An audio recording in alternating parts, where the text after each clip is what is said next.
আজ আমি বানিয়ে নিয়েছিলাম কাড়া। এখনকার এই বর্ষার মরশুমে হালকা ঠান্ডা সর্দির জন্য এটা খুবই উপকারী একটা ড্রিঙ্কস। এটাকে হার্বাল টিও বলা যেতে পারে। এটা আমি সম্পূর্ণ ঘরোয়া উপকরণে বানিয়ে নিয়েছিলাম, আর খেতেও খুবই টেস্টি হয়েছিল। অনেক সময় হালকা ঠান্ডা সর্দিতে এটা 2-3 বার খেলে ঠান্ডা সর্দিটা একদম ঠিক হয়ে যায়। এটা বানানোর জন্য প্রথমেই আমি একটা সসপ্যানের মধ্যে 2 কাপ জল নিয়ে নিয়েছিলাম। জলটা একটু ফুটে এলে এর মধ্যে আমি এক এক করে এলাইচি, লবঙ্গ, একটা বড় এলাচ, কয়েকটা গোলমরিচ, একটু আদা গ্রেট করে,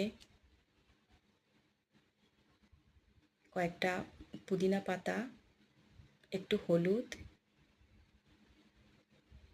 আর একটা দালচিনি আমি এর মধ্যে দিয়ে দিয়েছিলাম।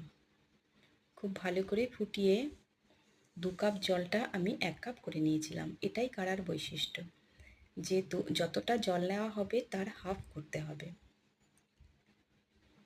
এরপর নামিয়ে আমি ছেঁকে নিয়েছিলাম।